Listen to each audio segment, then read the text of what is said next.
O Senhor esteja convosco. Ele está no meio de nós. Proclamação do Evangelho de Jesus Cristo segundo Marcos. Glória a vós, Senhor.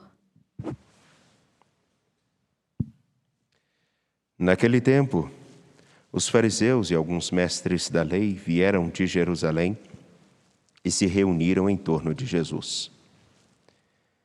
Eles viam que alguns dos seus discípulos comiam o pão com as mãos impuras, isto é, sem as terem lavado. Com efeito, os fariseus e todos os judeus só comem depois de lavar bem as mãos, seguindo a tradição recebida dos antigos.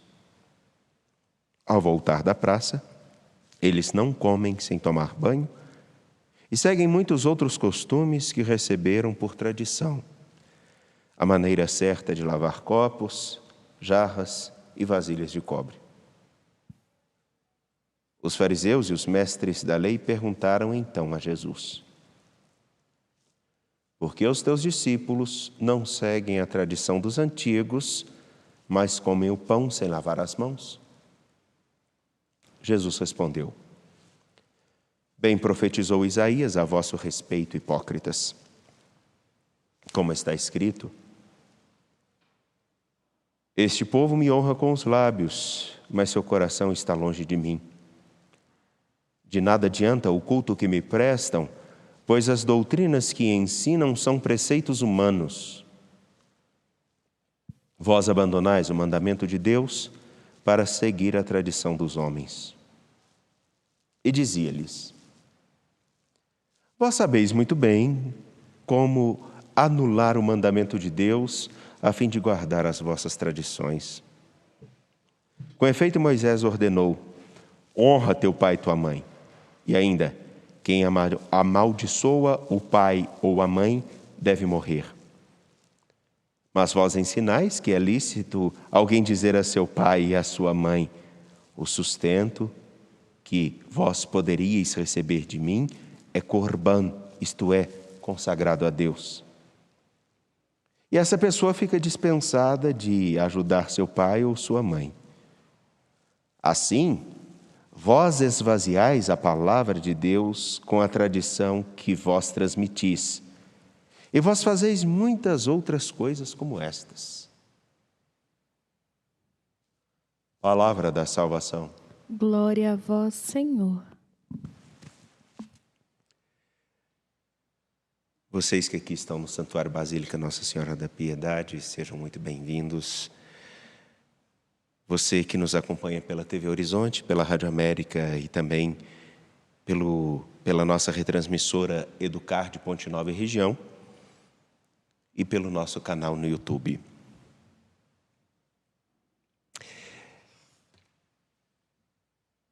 Hoje, ao escutarmos: quão amável, ó Senhor, é vossa casa. Habitar na vossa casa por um dia vale mais do que 1000 anos fora dela. Essa forma e expressão cantada pelo Salmo, ela é de grande valia, de grande significado.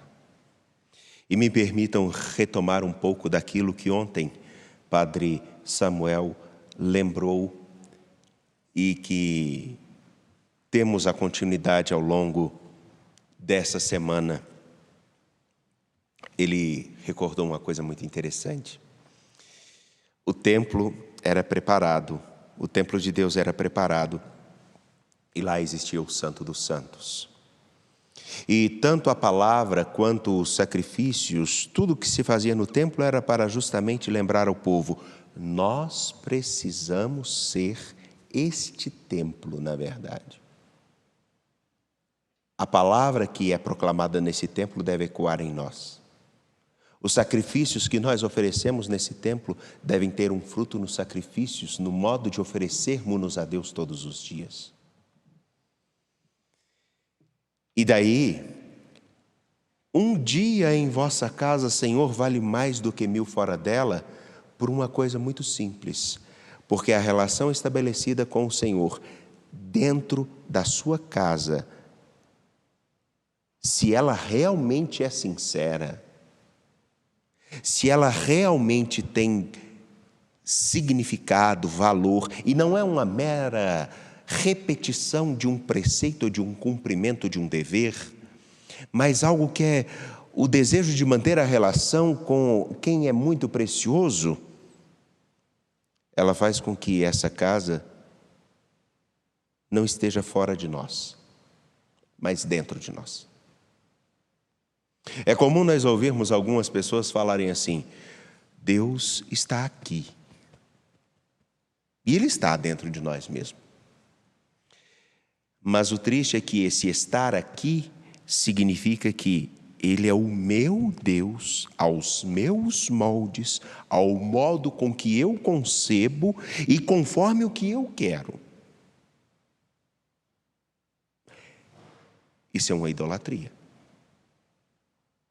Porque cada vez mais Ele terá os moldes e seguirá os critérios e terá uma palavra que agrade a mim. Será um caminho no qual nós percorremos de dizer: faça-se Deus a minha imagem e semelhança. Isso é muito comum em todas as correntes de espiritualidade, dentro ou fora da igreja. Em todas as experiências religiosas, cristãs ou não. Mas é claro, nós estamos aqui para ter o olhar fecundo para aquilo que marca a nossa história. Jesus Cristo. Ele é o templo de Deus. Mas nós também precisamos olhar para as nossas raízes. Porque as raízes são onde nós conseguimos tirar os nutrientes para manter a nossa história florida e dando frutos de qualidade.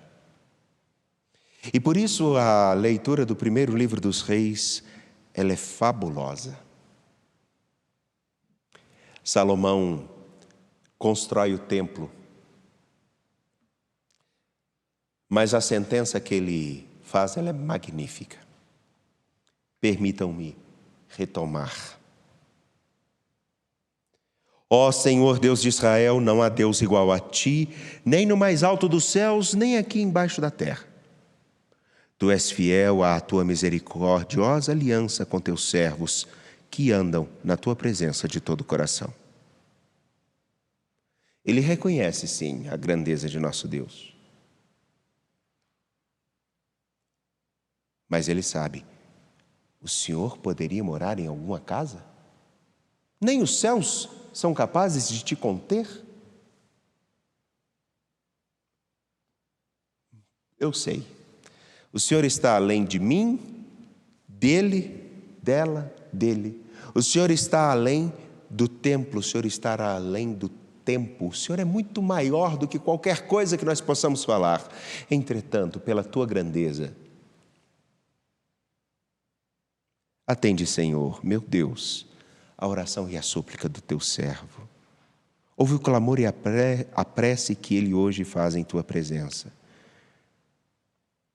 Os teus olhos estejam abertos noite e dia sobre esta casa, sobre este lugar do qual disseste: aqui estará o meu nome. Ouve a oração que o teu servo te faz neste lugar. E aí ele desenrola, e não somente este servo, mas todo o povo.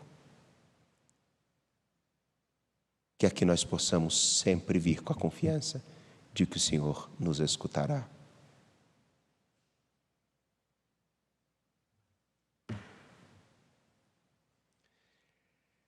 Vejam,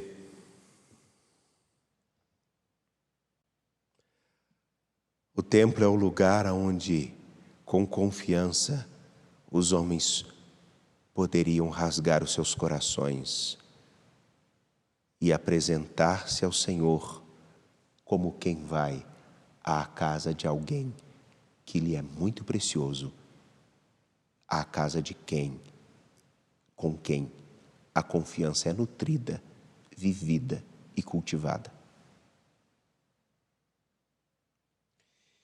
Com as devidas proporções, é como quando nós procuramos um amigo, ou pai, ou mãe, naquela casa, com a confiança de que ali seremos escutados, que ali seremos acolhidos, que ali simplesmente poderemos ser nós mesmos.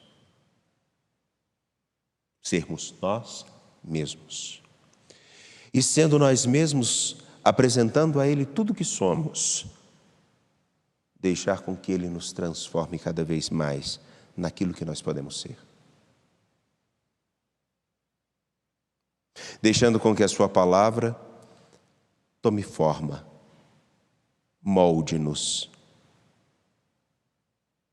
ajudando-nos a escutar com mais critério não só uma palavra sagrada, mas a palavra da vida que acontece todos os dias. A fim de que os nossos olhares estejam atentos à magnífica beleza daquele que insistentemente se apresenta a todos nós, que está em nós, mas não se encerra nas nossas vontades ou no nosso querer. Enfim, é tão bonito esse trecho de Reis, porque ali é selado o momento aonde nós temos um lugar aonde rasgar nossos corações com a confiança e acolher com confiança aquilo que Ele nos dá na história. Mas vejam que coisa. O Evangelho de Marcos, capítulo 7, versículos 1 a 13, apresenta como que nós somos capazes de, conforme o nosso modo de pensar, querer, fazer com que as coisas tenham as nuances dos nossos interesses. Isso fica muito bem expresso no capítulo 7, versículos 10 a 13. Porque a pergunta dos interlocutores de Jesus, os fariseus e mestres da lei, do porquê os discípulos comem com as mãos impuras, preocupados pelo fato de que eles não tinham lavado as mãos, nem tomado os banhos, ela ignora uma prática naquele tempo de que honrar pai e mãe, dar a eles o lugar devido e, se é necessário, deles cuidar. Mas encontrou-se com o tempo um recurso, que é: se eu tenho pouco e preciso oferecer ao templo, então eu deixarei de cuidar dos meus pais,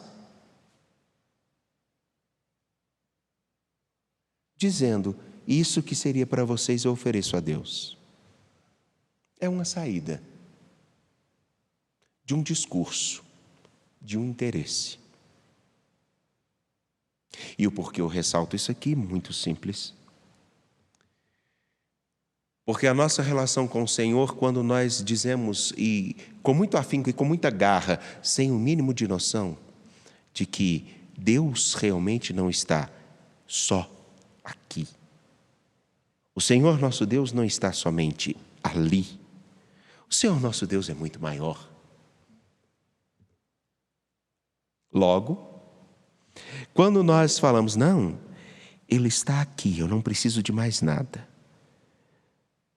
Com essa fala também, nós começamos, e não são raros, começamos a trilhar um discurso no qual algumas coisas não são importantes. E até o compromisso para com outros, o compromisso com a verdade, a capacidade de criar uma empatia de um relacionamento vão se tornando cada vez mais voláteis. E encontra-se justificativa para isso, como a justificativa: não cuidar dos pais, porque eu preciso oferecer ao templo. Essa dimensão nos escandaliza, mas existem outras tantas no nosso tempo que justificam outras coisas. Justificam a violência. Justificam os discursos religiosos que promovem a violência, o ato de ignorarmos que não é tudo válido, acharmos que realmente outros têm que dar respostas que nós mesmos não estamos dando. Prova disso. Esse lugar precisa mudar, mas eu não preciso me comprometer com essa mudança. Eu simplesmente tenho a missão de acusar e apontar. Enfim, meus caros, nessa liturgia, tão simplesmente, fica o convite, sim, de reconhecermos a grandeza do nosso Deus e sabermos que o importante, e aí eu recordo e volto àquela indicativa que foi dada ontem. Se o nosso relacionamento com o Senhor, no templo ou fora dele, não nos faz e não nos compromete a colocar em prática a palavra e o viver dele em nós,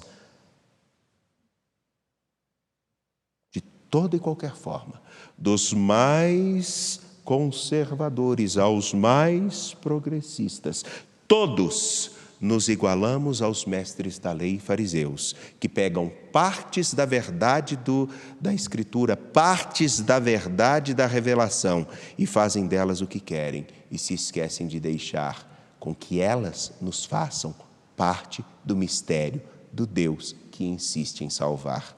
Essa é a dinâmica a que somos chamados como cristãos, no templo e fora do templo, ao longo de todo o tempo do nosso existir.